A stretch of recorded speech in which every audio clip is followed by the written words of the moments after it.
Ayan, init. May nagluto ka pala doon, ano, apritada. Tayo alam ko, ano tayo. Si ano ba ni? Masarap magluluto. Ayan guys. Kasi masarap. Masarap tayo. Ano, adobo na lang. Hapon na eh. Dito. Adobo? Ewan ko sa inyo. Adobo, para naman tayo, ano, sa bahay. Ayun, gusto niya beef steak.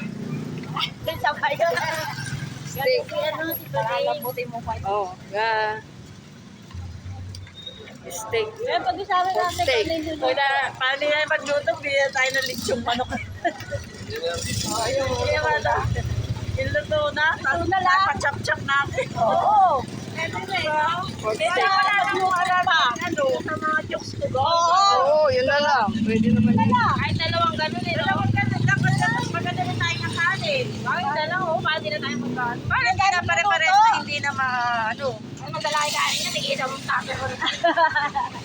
Dadalawin tayo ng pang isang kilo. Parang extra rice lang ba? Ay,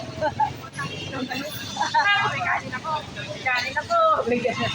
Kanya-kanya dalang kanin. Ayan. Yung gano'n sabi sa akin ni ano? Dino.